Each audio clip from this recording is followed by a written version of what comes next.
Les decía que es un gusto estar aquí. Y realmente durante la semana cuando hablaba con Pablo, le comentaba de que el tema de hoy en parte me ha quitado el sueño, no solamente de esta semana, sino desde hace mucho tiempo cuando lo empecé a escuchar. Porque es un tema que nos tiene que sacudir y es un tema que nos va a plantear al final del día unos desafíos. Y digo al final del día porque quiero agradecerle a Mónica en la presentación que hizo, que contó lo de la iglesia donde estaban asistiendo nuestro conocido Pastor Chaig. Y cuando tuvieron el primer sermón, según contó ella, llegó hasta las 10 de la noche. Bueno, eso me da a mí permiso como para hacerme un poquito más largo en el tiempo, pero no se asusten, no es para tanto. Tengo algunas preguntas. ¿Cómo vinimos hoy a la iglesia? ¿O cómo estás en tu casa escuchando la radio? Porque si has puesto esta radio es porque Dios tiene un mensaje para vos. Pero ¿cómo te has sentado en tu casa? ¿O cómo estás sentado aquí en el asiento hoy? ¿Cuál es tu objetivo al tratar de tener este encuentro con Dios? ¿Tenés algún objetivo o viniste por costumbre? ¿O estabas en tu casa y la radio está simplemente prendida? Si estás en tu casa escuchando, arrímate al receptor y presta atención. No quiero que estas sean mis palabras, sino las del cielo. A los que están acá, ¿trajeron algo?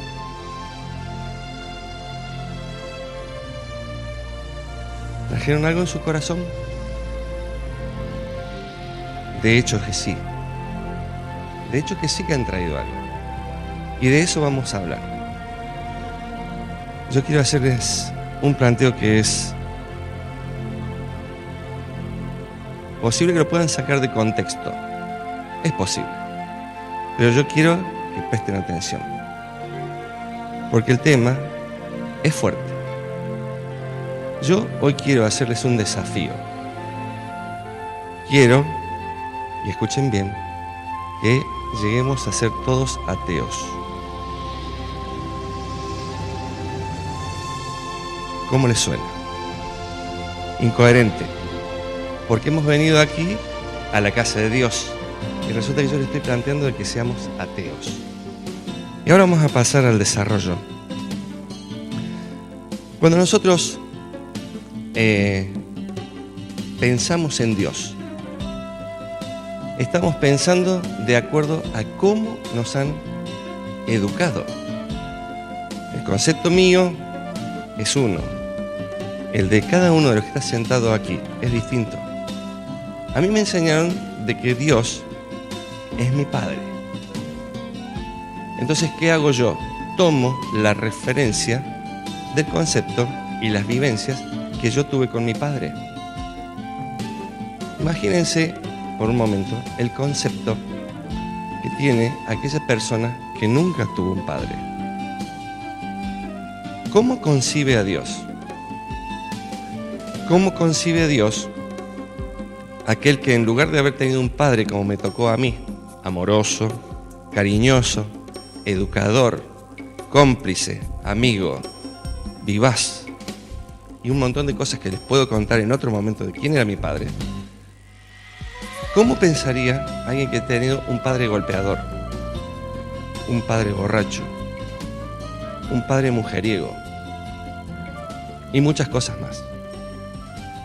Caemos en cuenta de que el concepto que tenemos de padre es distinto. Por ende, lo que nosotros tenemos de Dios es solamente conceptos, ideas distintas, ideas de las cuales nosotros tenemos que empezar a evaluar, a ver cómo estamos. La iglesia, como órgano, como institución, tampoco nos puede enseñar a Dios.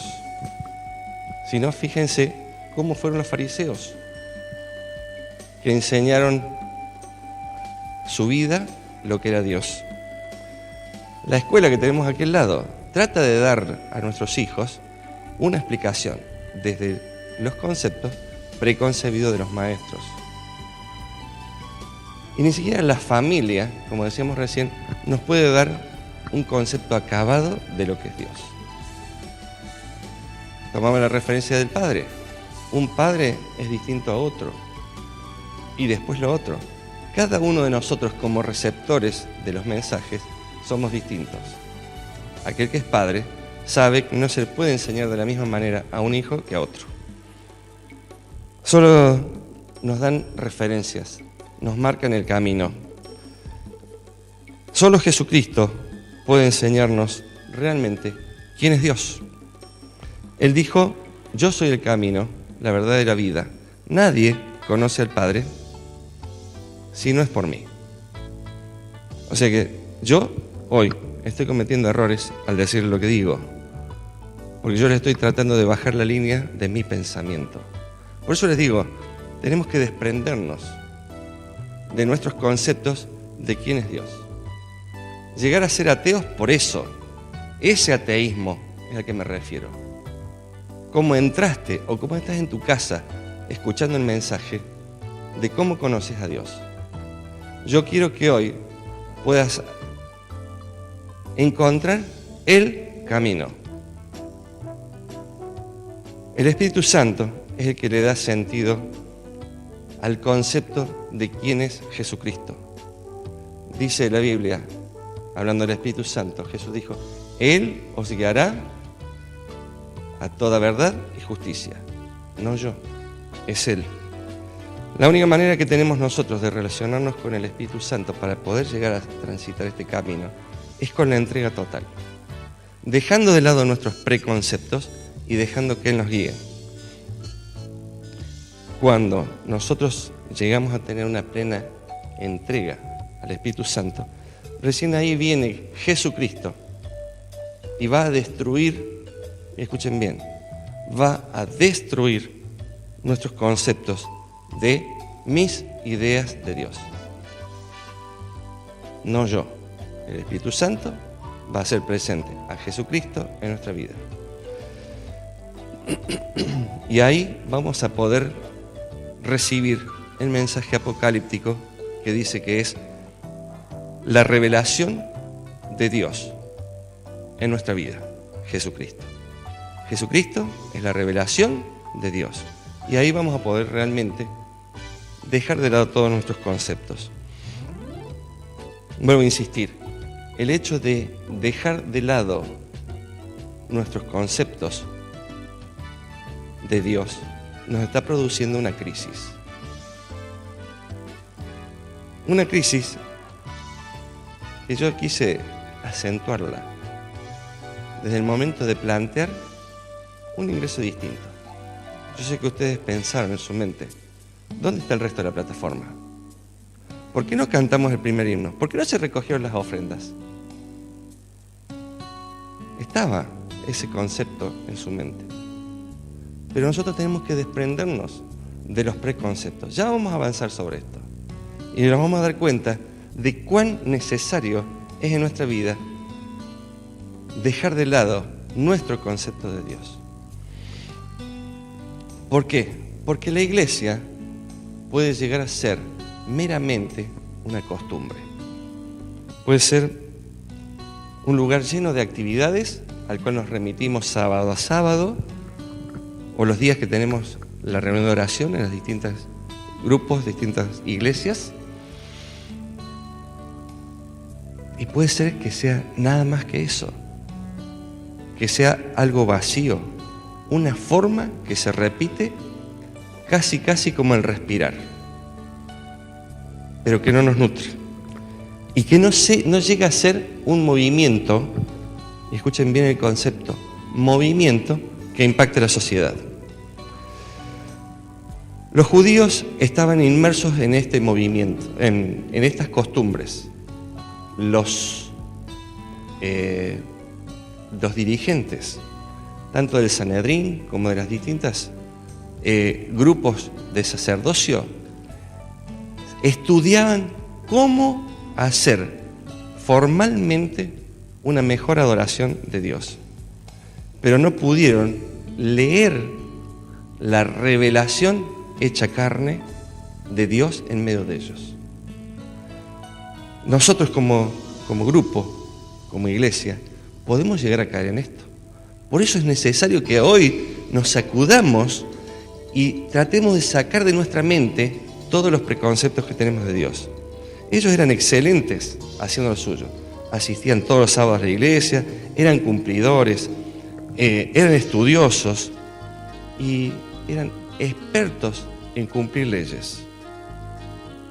Ellos tenían sus ideas de Dios. Y Jesús vino exactamente a romperle las ideas.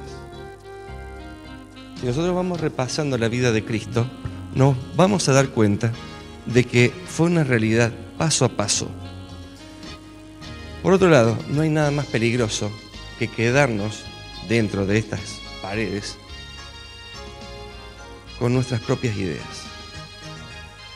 Porque vamos a caer en el mismo peligro que los sacerdotes. Estar encerrados en nuestras propias ideas. Y de esa manera hay, no solamente en iglesias como la nuestra, sino en otras iglesias también, grupos de personas cristianos que no aceptan la revelación de Jesús en su vida. Pero esto es algo personal, no es la iglesia, es el individuo. Y Jesús había dicho que durante su vida Él iba confrontando a las distintas personas de su pueblo en ese momento, a demostrarle de que Él estaba en contra de las actividades por las actividades mismas. Él cumplía yendo a la sinagoga los sábados, pero los desafió demostrándole que Él podía curar el sábado. Que estaba bien, si uno tiene hambre, tomar unas espigas del campo y comerlas. Pero la mayor prueba que Él sufrió fue cuando Él estaba siendo cargado por la cruz tan pesada. Después de tantas horas de agobio, de azotes, de escupitajos, de burlas, Él iba cargando a través de Jerusalén esa cruz a la rastra, luchando no solamente con lo que pasaba en el entorno, sino lo peor, lo que estaba pasando en su mente. La lucha que él había tenido desde la noche anterior, ahí en el monte de los Olivos, luchando por avanzar sobre la mayor prueba de la historia. Y en ese momento sus fuerzas flaquean y se tropieza y se cae. Y la cruz lo aplasta. Cuando la cruz lo aplasta, yo estaba ahí, en sus pensamientos, pero los discípulos estaban físicamente con él. Y a ver, por favor, alguien que me diga, ¿quién levantó la cruz que lo aplastaba a Jesús? Después que le dieron la orden. Pero por voluntad propia, nadie fue. Ninguno de sus discípulos fue capaz de ir a ayudar a su maestro, al Salvador del mundo, al Rey de Israel. Nadie fue a ayudarlo. Un trozo de madera lo estaba aplastando, le quitaba el aliento. Y nadie fue a ayudarlo. ¿Por qué? ¿Alguna vez se preguntaron por qué? Porque los amigos de Jesús estaban en su mente luchando en ese momento con que es el rey que ellos esperaban que los libertara del yugo de los romanos, que los sacara de la opresión. Y estaban atónitos, no podían creer que ese rey que ellos esperaban que era tan poderoso, que podía hasta resucitar a los muertos, ahora no era capaz de levantar un pedazo de madera. Había vencido la muerte y ahora no era capaz de levantar un trozo de madera. ¿Y yo? ¿Qué estoy haciendo con Cristo? Jesús vino y demostró que la cruz tiene que pulverizar tus ideas erróneas de quién es Dios. Tal vez estás en tu casa esperando que Jesús te llene el bolsillo de dinero. Tal vez estás tirado en la cama esperando que Él te dé la salud. Tal vez estás sin empleo en tu casa esperando que Jesús te resuelva tu situación que no tenés empleo. Tal vez tenés algún pariente que está mal. Pero ese es tu concepto. Las ideas erróneas que tenemos de Jesús. Nosotros esperamos siempre a un Jesús triunfante. Los discípulos estuvieron 3 años caminando a la par de Jesús con una idea errónea. Yo llevo hasta hoy 50 años. Mañana serán 51. Caminando con una idea errónea de quién es Jesús y quién es Dios en mi vida. Y hoy quiero insistir en esto. Nosotros tenemos que dejar que Jesús pulverice nuestras ideas de Jesús y ser ateos de esa idea. Comenzar a buscar realmente quién es Dios para mí. Vamos a Deuteronomio 10, es correcto, en el arca del pacto. Deuteronomio, Jesús capítulo 10, tuvo un concepto muy claro. Hoy hablábamos en la clase acerca de la razón o del sentimiento. Y decíamos que teníamos que aprender a usar la razón.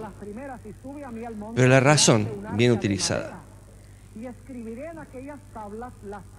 Jesús no dijo, entiéndanme. Porque cuando lo entendemos, entramos en juego con nuestra razón, con la educación de siglos, desde los griegos, que nos están enseñando a que la razón es lo único que sirve. Jesús dijo, sígueme. Y lo que nosotros necesitamos aprender es la obediencia. Siguiéndolo, vamos a entender su amor y no vamos a entender sus caminos. Vuelvo a repetir el concepto. Jesús, cuando nos lleva a su lado, vamos a entender su amor, no su camino. Su camino es el que te tiene tal vez en la cama postrado, tal vez el que te tiene sin dinero, tal vez el camino de Jesús es el que te llevó a las drogas. Pero no importa, empieza a buscar el amor de Dios. Sentí cuánto te ama, no por lo que te da, sino por lo que ha hecho por ti. El camino de Dios muchas veces nos va a chasquear.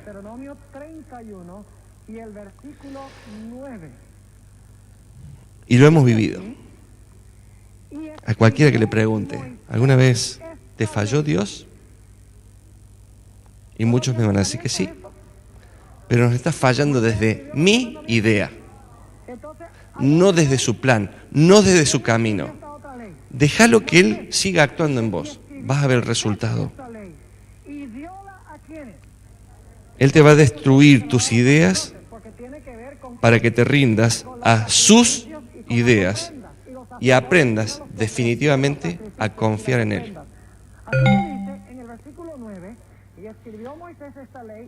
Muchas veces en la iglesia, como decía hace un rato, venimos a encontrarnos con nuestros hermanos, con nuestros amigos. Podemos tener muchas cosas lindas en la iglesia y parece que todo está bien, que todo está ok. Es casi como venir a un spa espiritual. Venimos acá, salimos con una hermosa sonrisa porque hemos cantado lindo, porque hemos escuchado un buen sermón y porque los chicos pasaron una hermosa escuela sabática y escucharon una muy linda historia infantil. Y salimos maquillados con una sonrisa que llega hasta la vereda. Y cuando subimos al auto y en la esquina nos encerró un tipo, nos olvidamos que era sábado, de que salíamos a la iglesia, que no teníamos que decir malas palabras ni tener pensamientos erróneos. Y como dijo un amigo mío, nos damos cuenta que cuando venimos aquí estamos todos enfermos. Y como dice él, parece que todos estamos enfermos de cáncer, pero venimos acá y un estornudito, una tosecita y es lo único que hacemos. Esos conceptos son los que tenemos que cambiar. Si vos viniste a la iglesia hoy, es para encontrarte con Dios, no para encontrarte ni escucharme a mí. Yo quiero que hoy te vayas habiendo encontrado a Dios. Porque es fácil venir a la iglesia. Lo difícil es ser un discípulo. Lo difícil es caminar por el camino que es estrecho. Entrar por la puerta estrecha, como dice Mateo 7:13. Dice, ancho es el camino, que van todos, pero la senda estrecha es por la que van pocos. Esa senda es la que Dios te quiere llevar tomado de tu mano. Y aquí en la iglesia podemos estar transitando hoy por el camino ancho. Dios está queriendo que lo sigas. Y nosotros con nuestras ideas acomodamos la religión. ¿Sí? Una cosa muy simple. ¿Cuándo empieza el sábado? A la puesta de sol. Los judíos la acomodaron, dijeron, como les faltaba viernes para terminar los negocios, dijeron, no, cuando salga la primera estrella. Ahí recién es de noche. ¿Y cuál es el concepto? ¿Uno o el otro? Son nuestras ideas que las acomodamos para tener una religión correcta, pero que no nos salva. Con Dios no hay derecho a opinar, solamente a seguirlo. Hay que aceptarlo. Él te dice, guarda el sábado por amor. Lo hice para vos. Y nosotros lo queremos acomodar al revés, para agradar a Dios. Y eso no es lo que Dios necesita. Hay veces que con esto también nos llevamos a estar tratando de obedecer 28 doctrinas, que son huecas. Si no está Dios. Si nosotros no tenemos a Dios, que todos los días repasemos la fe de Jesús, no nos salva. Lo importante es hacer de Jesús el Señor de mi vida.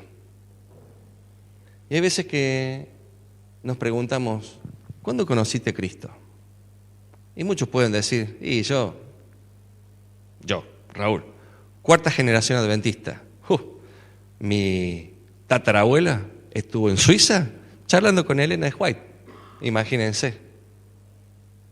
Es cierto, pero ¿me salva? ¿Me sirve de algo? ¿Sirve de algo que uno tenga un apellido de prestigio? ¿O que tenga una buena posición económica? ¿O que tenga un título? ¿Cuándo conociste a Cristo? Yo, ¿cuándo lo conocí? Si nací en la iglesia. De chiquito me lo enseñaron. ¿Pero cuándo lo conocí? ¿Cuándo lo conociste vos? ¿Y cómo está tu relación con Él? Es muy distinto encontrarse con Jesús todos los días y seguirlo. Porque ahí vas a estar disfrutando de su amor.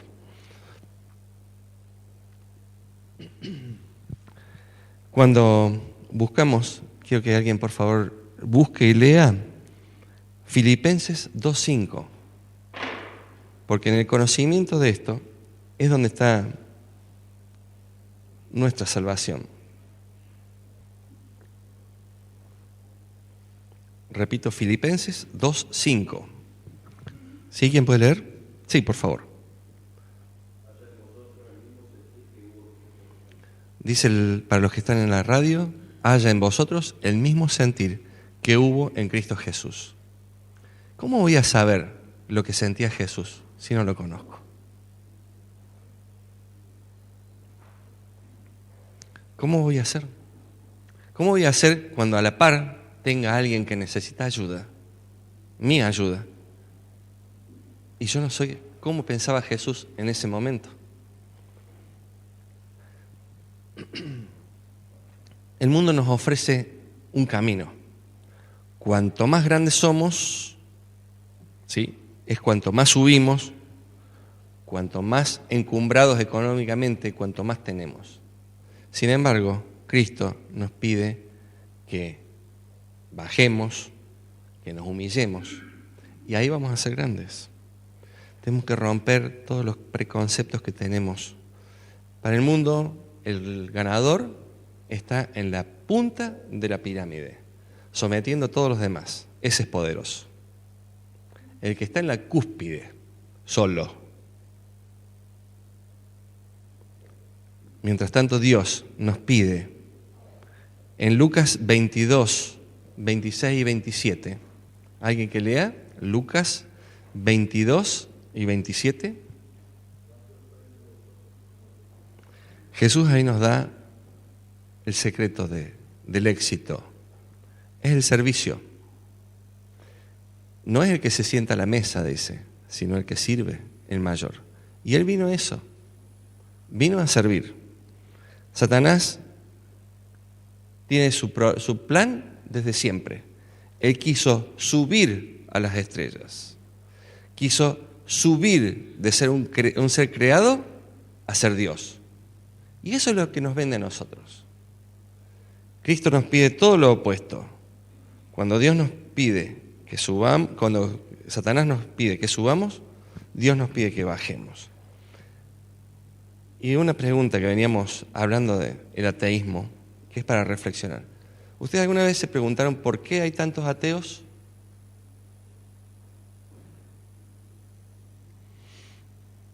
Dos respuestas posibles. Una, porque no pueden entender las crisis en la forma que les suceden y no llegan a entender la vida. Entonces, como no se entienden a sí mismos, no pueden entender de que haya alguien interesado en ayudarlos, llamado Dios. Pero hay una cuestión que es mucho más fuerte, que es que cuando miran a veces a las iglesias cristianas, ven que los cristianos, por tener falsas ideas de Dios, no le mostramos a Dios como realmente es. Y esto los lleva a decir, no hay Dios, sino que Dios es una idea.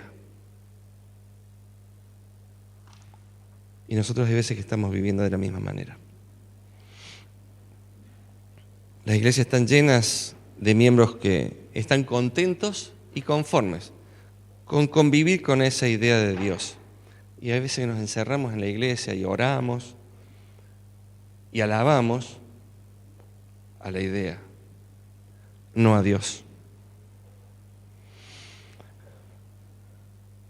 Nosotros tenemos que estar viviendo para servir a Dios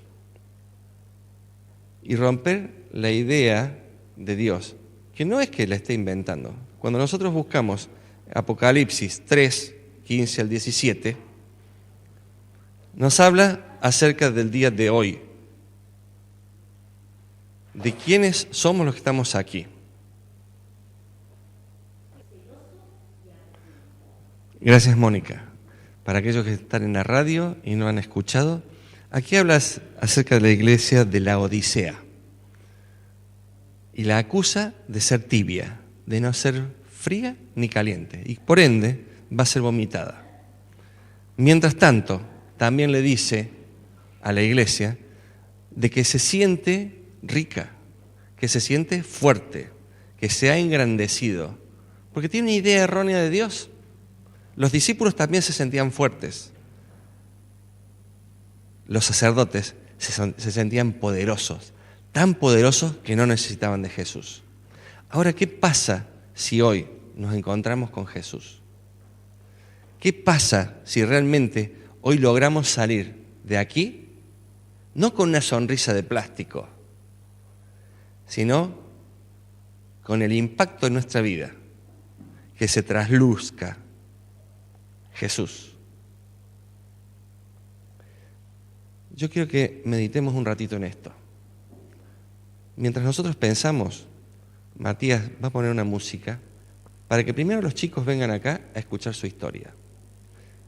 Y los que nos quedamos en los asientos, oremos por este pedido, por dejar de lado nuestra forma de pensar de qué o quién es Dios. Y pidamos que nos inspire en recibir a Jesús como nuestro Salvador. Así que va a poner la música en primer lugar Matías para que los chicos se arrimen y Leti va a contarles la historia. Hoy te quiero contar quién es mi mejor amigo. Dios tu vida por mí, su nombre es Jesús. Cuando lloro consuelo me da, si yo río contento estará. Qué buen amigo el que tengo yo, te invito a que sea tu amigo también. Qué buen amigo el que tengo yo, te invito a que sea tu amigo también. Yo sé que están acostumbrados ustedes a escuchar la historia de los chicos, pero esta vez va a ser distinta. Le voy a pedir a Matías ahora que ponga una música de fondo y aprovechemos este instante nosotros para orar a Dios, pidiendo lo que había dicho recién, que podamos tener el método de Jesús en nuestra vida para llevar adelante.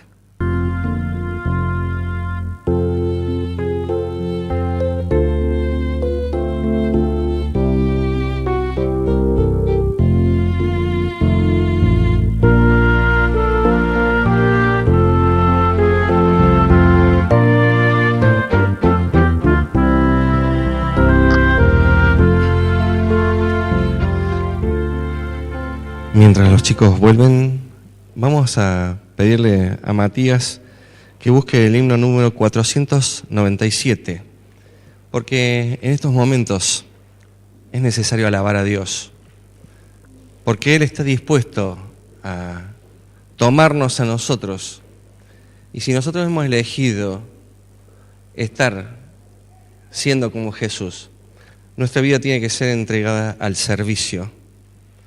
Tomar el método de Jesús, lo vamos a ver en un ratito. Es lo que nos va a ayudar a entender lo que es su amor. Entonces nos vamos a poner de pie, así nos movemos un poquito. Y vamos a buscar el himno número 497, que se llama Manos.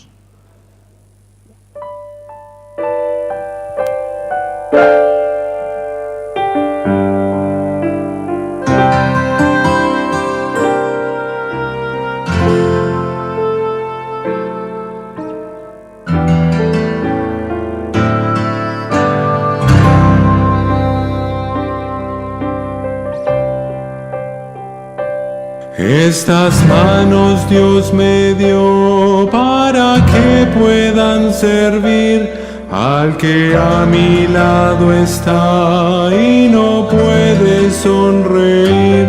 Con mis manos quiero dar paz, amor, felicidad, imitando a Jesús. Manos ocupadas en la causa del amor, manos consagradas al servicio del Señor, manos preocupadas por asirse de Jesús, manos que no temen el encuentro con la luz.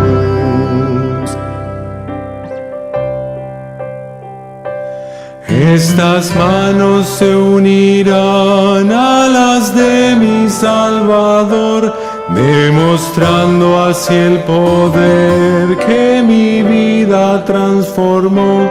Tú también puedes andar de la mano de aquel que por ti su vida dio. Manos ocupadas en la causa del amor, manos consagradas al servicio del Señor, manos preocupadas por asirse de Jesús, manos que no temen el encuentro con la luz. Podemos sentarnos, vamos a seguir conversando. Pasó una pausita, ¿sí? Tuvimos a los chicos con su parte y ahora la vamos a Dios, porque necesitamos tomar esa mano de Dios, porque tenemos que entender dónde estamos situados. Dijimos que teníamos que cambiar los conceptos a nivel individual, ¿sí? ¿Se entendió eso? Necesitamos cambiar nuestro concepto como individuo de quién es Dios. Y ahora viene otro concepto, mi relación con la iglesia. Vamos de nosotros al grupo. Para entender un poco la iglesia, vamos a conversar un poquitito de lo que es cosmovisión. Cosmovisión son un conjunto de conceptos que son inconscientes de cómo creemos que funciona el mundo, cómo creemos que funciona todo el cosmos. Por eso se llama cosmovisión. Dentro de ese cosmos estoy yo y mi relación con el resto del mundo. Y está cómo funciona la iglesia con relación al resto del mundo. Y cómo está mi relación con relación a la iglesia. La iglesia está planteada como una institución, ¿sí? Es la institución que nos agrupa. Y cuando nosotros como iglesia salimos a predicar, a hablar, hablamos muchas veces de conductas y de creencias. Y no hablamos de valores ni de cosmovisión. ¿Por qué? Porque es mucho más fácil cambiar una conducta externa o cambiar una creencia. Pero es distinto cambiar mi situación con relación al entorno. Y es también muy difícil cambiar los valores que traemos intrínsecos en nuestra vida. Esto suena un poco teórico y vamos a avanzar todavía con un marco teórico, pero ese marco teórico les aseguro que nos va a sacudir. Quiero hacer una aclaración. De lo que estoy hablando no es una investigación propia. Esto es un resumen que si alguien después de esto queda motivado, le recomiendo que busque en YouTube. Hay 5 temas presentados en España por el pastor Joel Barrios en el Congreso a los Jóvenes Adventistas de España, lo que se llama el movimiento JAE, ¿sí? Jóvenes Adventistas Españoles. Él allí fue a hacer este planteo. ¿Por qué? Porque hoy en día la iglesia está cambiando su cosmovisión. Hoy vamos a ver cómo se estaba viviendo hasta acá y cómo la iglesia está cambiando. Gracias a Dios, el cambio no es una cosa que se dé por moda, sino porque está profetizado. La profecía dice que sobre el final de los tiempos, ejércitos de jóvenes van a salir a las calles a terminar la tarea. Esto lo estamos viviendo acá, con los jóvenes. No es un ejército, no es un batallón, es una patrulla, pero les aseguro que se nota. Y cuando juntamos todas las patrullas que están actuando, se arma el batallón y el ejército. Y esto lo hemos percibido sin darnos cuenta al principio, pero cuando vino el pastor Rojas al encuentro hace 2 años atrás, él dijo, estoy viendo el cumplimiento de la profecía en Neuquén. Y yo me sacudí. Y cuando escuché lo que el pastor Joel Barrios comenta en esto, me volví a sacudir.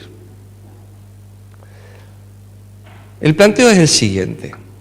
Socialmente, nosotros tenemos 2 ideas con las cuales estamos conviviendo en estos momentos de acuerdo a la franja etaria de cada persona, ¿sí? O sea, de acuerdo a la edad, tiene una carga de aprendizaje con la cual ellos se desenvuelven.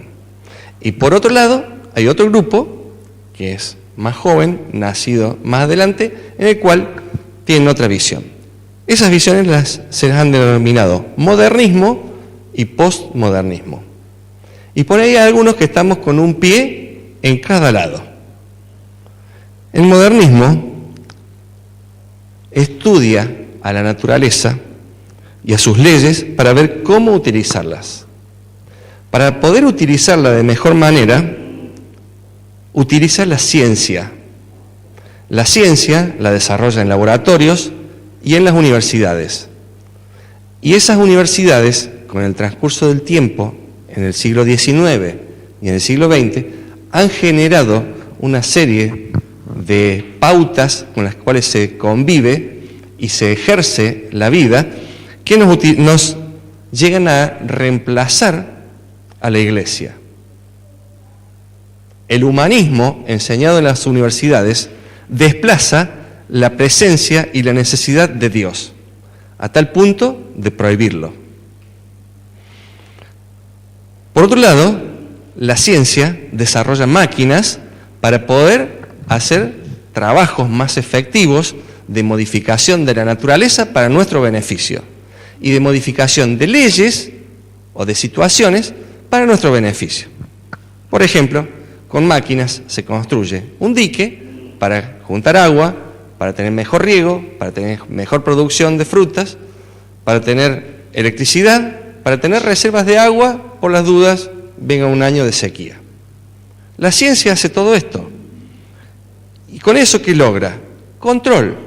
Necesita orden. ¿Sí? Nosotros controlamos las crecientes del río Limay. Entonces vivimos tranquilos. En la ciudad de Neuquén no van a bajar más crecientes como pasaban antes. Y Chipoleti vive tranquila porque tiene 2 ríos controlados. Hay fotos que atestiguan cuando han venido crecientes muy grandes que el agua pasaba casi tocando el puente carretero. Imagínense el ancho del río cuando pasaba el puente carretero e invadía el centro de la ciudad de Chipoleti. Eso antes que fuera urbanizada de la manera que la conocemos hoy. Todo eso se logra a través de la máquina. Con la máquina traemos más progreso. Y el progreso, ustedes pueden ver con la tecnología todo lo que hay. No hace falta que se los describa. Cada vez más progreso, cada vez confiamos más en las máquinas. Entonces cuando vamos a hacer un pago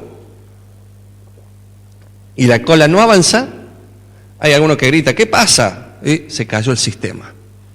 Y San Sistema nos manda de nuevo a la casa. Pero mientras tanto, nosotros los otros días que vamos a pagar y el sistema funciona bien, no hay ningún problema. Vamos, pagamos a la hora que nos guste. Antes había que hacer cola en el banco durante muchas horas. Ahora uno puede pagar desde la casa a través de la computadora sin modificar la situación. El orden, o sea, la máquina trae progreso. El progreso también trae orden, control de lo que está pasando. Nosotros ahora podemos tener máquinas que controlan la circulación del tránsito, una máquina llamada semáforo. Nosotros sabemos lo que significa el rojo. Pero ¿qué pasa?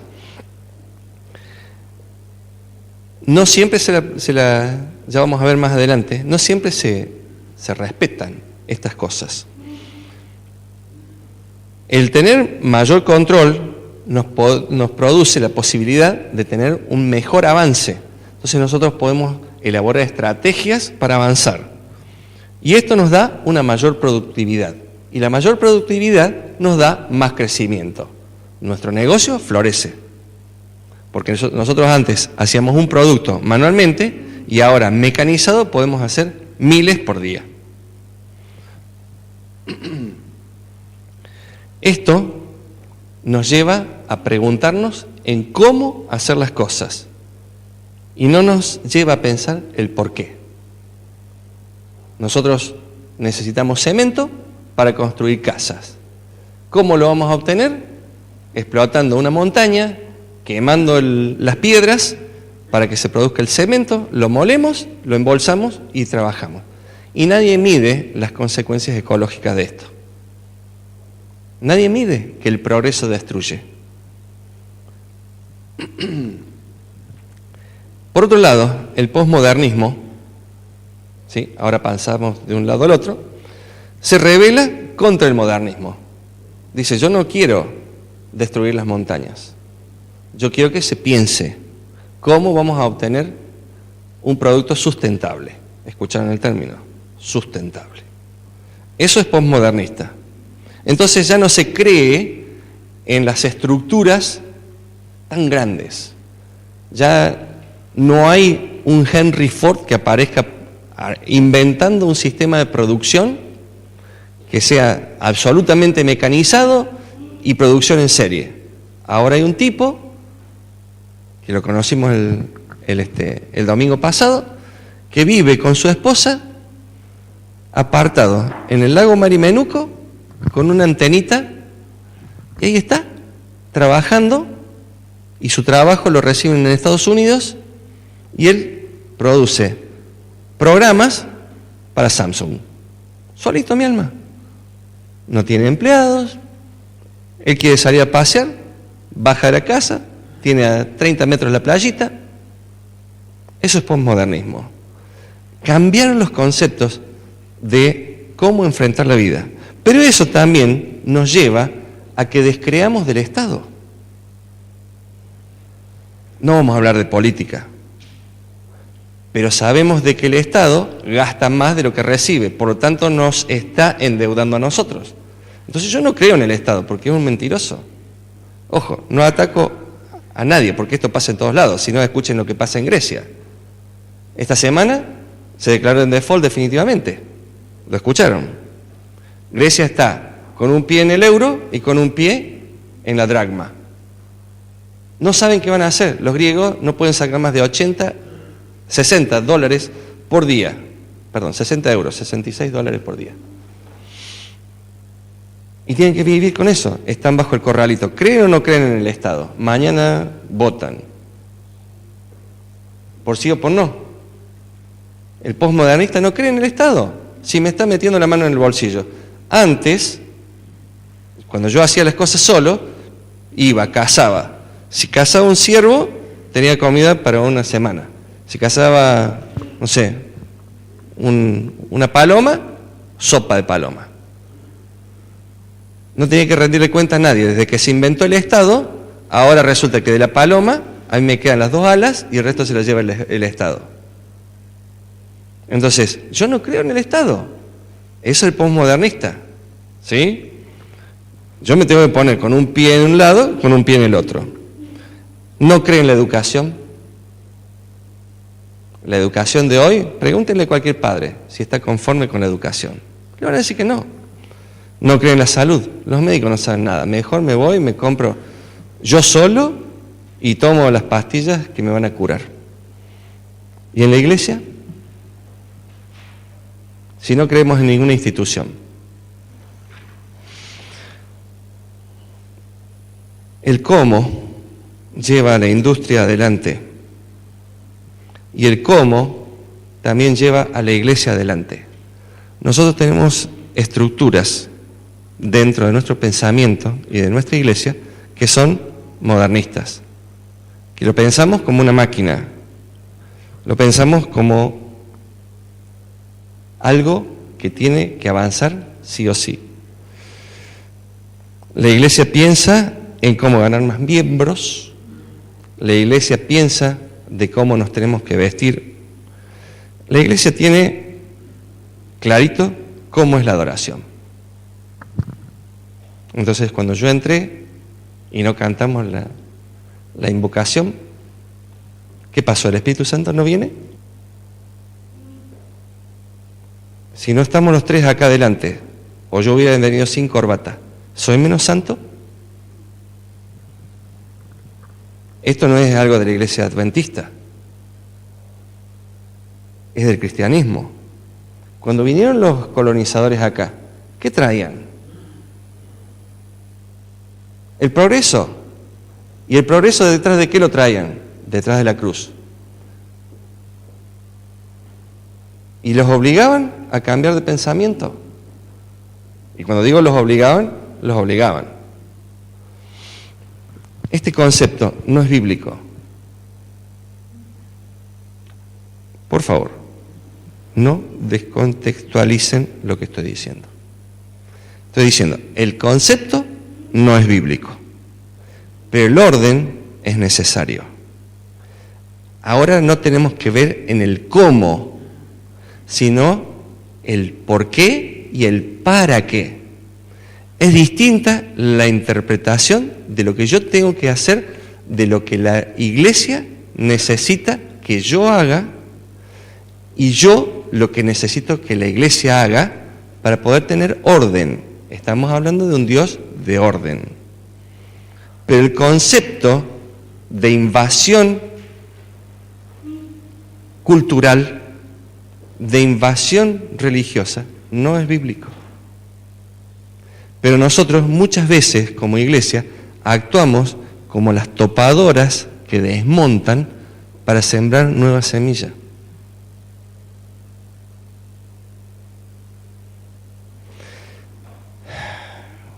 Yo había anotado por acá Mateo 10:34,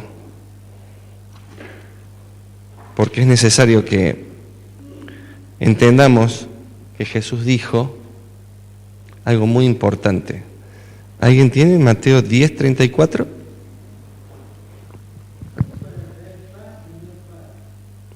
Yo he venido para traer, ¿qué? Paz y no espada. Pero también dijo que no viene a traer, A ver. Paz. No vino a traer paz, vino a traer espada. Y lo que yo estoy escuchando acá, a mí es una espada que me está revolviendo las tripas. Porque me está confrontando con mi educación, con mis preconceptos. ¿Se acuerdan la primera parte del sermón? Bueno, lo que yo tengo de preconcepto de Dios, también lo tengo que transformar ahora con los preconceptos que tengo como iglesia. Si yo le estoy diciendo de que la iglesia ha avanzado mal en algunas situaciones, ha sido sobre mi persona. Pero yo he estado también tomado de la mano de Dios. Y aunque los hombres se hayan equivocado, Dios actuó. Es más poderoso. Tenemos una estructura verticalista, pero eso hoy se está modificando. Porque muchas veces nosotros nos quedamos conformes con el hecho de ser culturalmente ok. Entonces yo soy adventista, con un principio adventista, y soy vegetariano. ¿Sí? O casi. ¿Sí?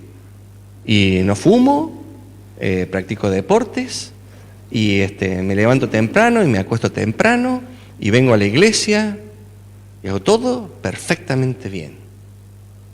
Pero hay veces que lo hacemos sin Dios. Y cuando nosotros sentimos que hay algo que viene y nos sacude, eso produce crisis. Es una amenaza. Lo que Raúl está diciendo hoy es una amenaza para la junta directiva de iglesia. ¡Wow! Pero no soy yo. Es Dios el que está pidiendo que pensemos y elaboremos cambios.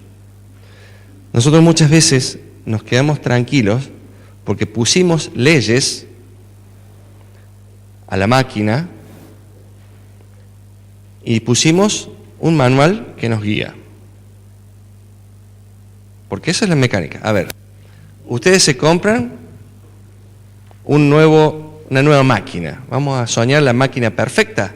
Una máquina donde nosotros le ponemos paquetes de harina, levadura, sal, agua, huevos y lo que ustedes quieran ponerle.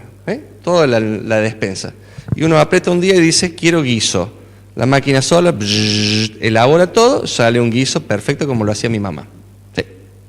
Picó las papas, las peló, le tiró un poquito de fideos, o los hizo los fideos con fideos caseros. Ahora, yo le veo la máquina así grandota, llena de botones. ¿Qué es lo primero que necesito?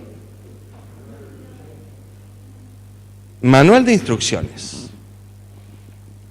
Ahora, cuando nosotros bajamos y vemos que el manual de instrucciones es lo que está rigiendo mi vida, y ese manual es un manual escrito por los hombres, no este es otro tema que quiero después hablarles. Cuando eso rige mi vida, yo soy una máquina. La iglesia es una máquina.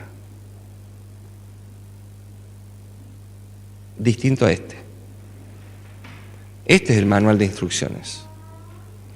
Yo quiero que hablemos sobre este manual de instrucciones, no sobre el humano. El humano puede estar equivocado.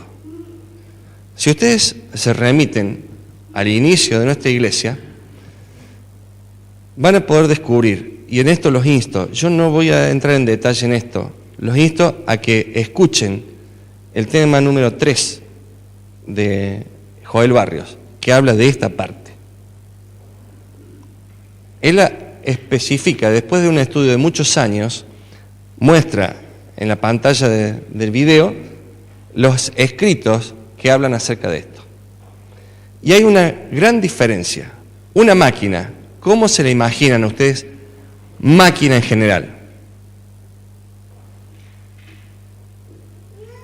Quieta. ¿Sí? El concepto de una máquina es quieta. Produce elementos que no son partes del sistema. La máquina produce platos y los platos salen por la otra punta de la máquina. Entra arena, recibe fuego, pasa el vidrio por un molde, sale el plato. Le echaron un color o le pintaron algo y listo. El plato ya no es parte de la máquina. La máquina tiene técnicas que la necesita para el funcionamiento. Y esas técnicas, después, como parte de la mecanización general del sistema, necesita estrategias para vender ahora la cantidad de platos que estamos generando. Por otro lado, existe un movimiento. El movimiento es orgánico. Y ahora vamos a remitirnos a buscar, se me escapó el texto, pero habla acerca de que Pablo dice que la iglesia, acá está,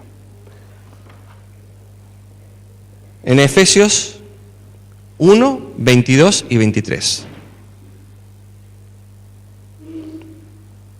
Efesios 1, 22 y 23. Por favor, ¿alguien que lo lea? ¿Cristian? La iglesia entonces, dice ahí, es un cuerpo. Un cuerpo, muchos lo definen como una máquina, pero no es una máquina. El cuerpo está vivo, el cuerpo se mueve, se traslada y genera cosas. Pero esas cosas muchas veces son parte del mismo sistema. Una planta también se crece, se desarrolla y tiene los componentes, o sea, lo que produce, terminan siendo componentes del sistema. Por un lado, volvemos a hablar de lo que es la parte del trabajo con las máquinas. Son las máquinas o el sistema mecánico el que termina definiendo las creencias, las actividades, lo correcto que pasa. Una máquina nos define. Y muchas veces nos pasa que nosotros funcionamos de esta manera. Nosotros terminamos diciendo qué es lo correcto. Y ahí cuenta una cosa que nos pasa a todos. Nosotros cuando tenemos la producción mecánica, encontramos a una persona interesada. Y le vamos a poner el manual de instrucciones, que son las 28 doctrinas, a través de la fe de Jesús. Y eso está bien, si lo hacemos mostrándole a Jesús. Pero muchas veces nosotros, con que haya cumplido con leerlas y haberlas firmado, es suficiente. La traemos a la iglesia y la bautizamos. ¿Sí? Puede pasar. Y esa persona, después, cuando nosotros nos enteramos de que no está guardando el sábado de la forma correcta, la expulsamos. ¿Y dónde está el amor? ¿Y dónde está Dios? ¿Dónde está Dios que perdona todo? Yo no estoy diciendo con esto de que a partir de ahora se perdonan todos los pecados y vayamos y pequemos. No. Esto nos lleva a la reflexión. Acuérdense, esto es espada, es para que pensemos. Es para que pensemos que hay algunas actitudes que tenemos que hay que corregir. Las máquinas no crecen. Las máquinas son estáticas. Producen para afuera, pero no crecen.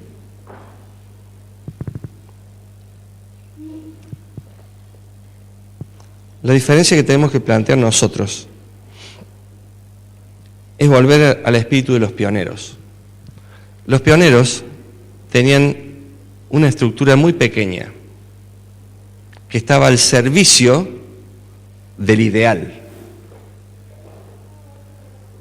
Pero nosotros, después de un tiempo, nos equivocamos y tenemos por ahí una gran administración. Y estamos atendiendo más la administración interna. Yo no voy a hablar de la administración. Estoy hablando de aquí. Que muchas veces tenemos que tener tantos cursos, que tenemos que estar teniendo planificaciones, junta de esto, junta de lo otro, y nos olvidamos del objetivo de la iglesia. Nos olvidamos del ideal, porque estamos actuando mecánicamente. Y Dios nos está pidiendo otra cosa. Dios nos está pidiendo que nosotros avancemos con el método de Cristo. Necesitamos tener una estructura orgánica que es capaz de adaptarse, de interactuar, de tener una misión, de tener la capacidad de darse cuenta de dónde está parada y darse cuenta que necesitamos una reforma y que necesitamos un reavivamiento para que nuestra vida tenga un sentido caminando a la par de Cristo, siendo nosotros los representantes de Cristo en esta tierra, siendo nosotros los que vamos a poder salir a dar respuesta a las necesidades de este mundo. Y esto nos tiene que motivar a buscar cambios. Si nosotros tomamos con claridad lo que nos está diciendo Cristo, Él en Juan 15:5 dijo: yo soy la vid, vosotros los pámpanos. Nadie puede vivir separado del tronco. Y nosotros muchas veces terminamos autoexcluyéndonos del tronco. No podemos vivir separados de la vid. La vid es otro ejemplo claro de lo que Dios pide de nosotros. Algo orgánico, algo que crezca, que dé fruto. Por sus frutos los conoceréis, dijo. Eso es lo que necesita Dios de nosotros. Que nosotros avancemos en un camino que nos lleve a reformarnos, a poder servir a las personas. En este resumen que dice preparación para la lluvia tardía, escriben diciendo: nuestra gran necesidad es un reavivamiento y una reforma. Cuando buscamos a Jesús, Él nos llena con su presencia y poder a través del don del Espíritu Santo. Anhelamos conocerlo mejor y para ello el Espíritu Santo reaviva facultades espirituales adormecidas. Si nosotros hasta aquí hemos sentido que estamos funcionando como máquinas, Dios lo transforma. Por eso la iglesia a nivel mundial hoy está reunida planteando desde San Antonio la necesidad que tenemos a nivel global de un reavivamiento y de una reforma. Tenemos que salir de esta estructura que nos ata. Tendríamos que tener en la mano martillos para romper y permear la estructura de la iglesia, romper esa estructura que nos ata y nos limita y salir a la calle a mostrarle a los demás quién es Jesús. Pero quién es Jesús en mí. Ese es el compromiso. Yo necesito los cambios, yo los necesito. Día a día. Pablo decía, todos los días muero al yo, para que Cristo viva en mí. Ese es el desafío. ¿Saben? En la calle está lleno de necesidades. Quiero contar algunas de las cosas que pasan cuando salimos a la calle. Hace un mes atrás, apoyando a la iglesia de Limay con un grupo de jóvenes, salimos con el plan estructurado de la iglesia. Vamos a salir a repartir libros y enseñarle a la gente que tiene que cambiar. Muy bien, salimos. Plan, ir al balneario de Gatica al fondo y repartir a la gente que tiene, con una estrategia clarísima, que tiene tiempo para leer, le vamos a enseñar cómo es la verdad. Día de frío y de viento. Dios nos tiene que enseñar que nuestras ideas, Él las tiene que quebrar. ¿Sí? Llegamos al río, los peces estaban haciendo fuego para calentarse bajo el agua. Un frío, un viento, no había nadie. ¿Y a dónde están nuestros planes tan bárbaros? Nuestra estrategia, nuestra verdad. ¿A dónde estaba? En el tacho de la basura. Lo peor de todo, no había plan B. Tema aparte. No había plan B. Ahí estábamos, en la rotondita. ¿Y ahora qué hacemos? Y volvamos a la iglesia. Y oremos. Y oremos y vamos a salir a repartir libros como Dios quiere. Y salimos. Había un partido importante de Argentina esa tarde, nadie nos abría la puerta. Cuando volvimos, después de haber repartido los libritos, vuelven 3 chicos que se habían aventurado a ir más allá de las leyes que les habíamos dicho. A vos te toca esta zona porque esta es la estrategia nuestra. Ellos cruzaron el canal y se fueron a una toma, se llama Barrio Los Polvorines, y de allá vinieron y dijeron, ¿nos pueden acompañar? ¿A qué? Es porque hay una señora que nos pidió ayuda. Vamos, subimos al auto, fuimos con el pastor y ahí nos pusimos a que nos abofetee la realidad. Y cuando digo abofetee, créanme que todavía me arden los cachetes y la vergüenza. Entramos a una casa en construcción que tiene 350 por 7 y un cartelito que no tiene más de 35 por 70 que decía merendero,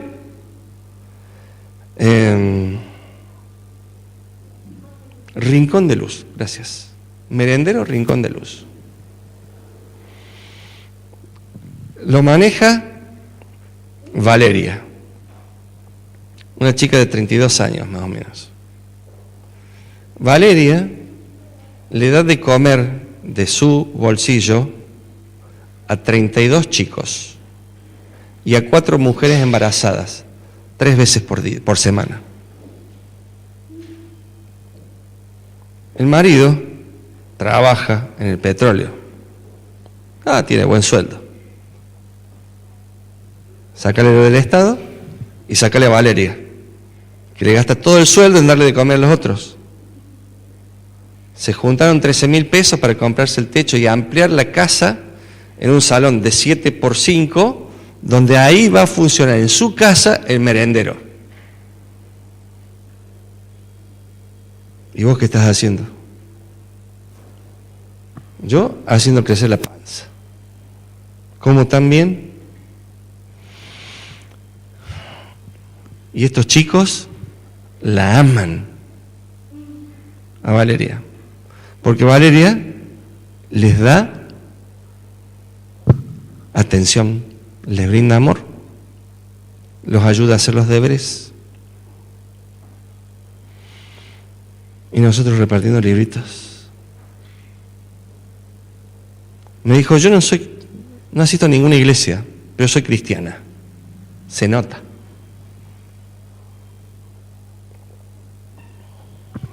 ¿Qué le tengo que cambiar yo a ella? Sí, que tengo que cambiar soy yo. Díganme ustedes. Necesito esta tarde ir a llevarle más comida. ¿Qué le tengo que enseñar?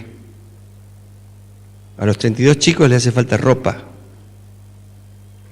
Pongámosle a 20. ¿Saben? El otro día con el pastor fuimos a visitar al director de Red Solidaria. Y me dijo, como hemos trabajado juntos, me dice, Raulito, ¿qué plan tenés en mente? No sé, le digo, tengo algunas cosas en mente, pero quiero que la empecemos a hacer juntos. Nada más que eso. Me dijo, Raúl, lo que quieras lo hacemos. ¿Alguien de ustedes maneja Facebook? ¿Sí? A ver, la iglesia, ¿cuántas visitas tiene semanalmente? ¿Cuántas visitas tiene la página semanalmente de la iglesia? 300 por semana. Buen número. ¿Cuántas, tu página personal, cuántas visitas tiene? No hay página. ¿Alguien tiene? Tu página. No tenés Face. ¿Alguien tiene Face? ¿Que puede decir cuántas visitas tiene? Bueno, vamos a quedar con las 300 de la iglesia. ¿Es bueno el número, 300 visitas? Muy buen número. Es bueno. ¿Cuántos estamos acá de miembros? ¿100? Dejemos 100. O sea que al menos los 100 entran 3 veces por semana. No. Entonces hay gente de afuera que está visitando. Amén. Gente de afuera está viendo lo que pasa aquí adentro. Gente va a escuchar este sermón. Hola, gracias por escucharnos. El tema es que cuando nosotros pensamos que 300 es un gran número y nos juntamos con este amigo que se llama Alberto Cámpora, oren por él. Él me dice, Raúl, una mala campaña nuestra son 5.000 visitas a la página.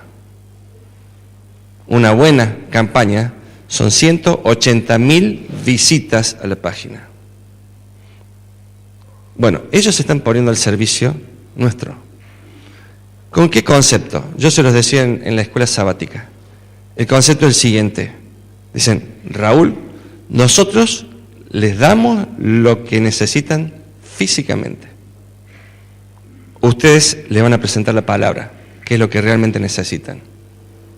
Nosotros estamos vacíos en eso. A ver, ¿cuál es tu compromiso hoy? Ellos en su página ponen un concepto.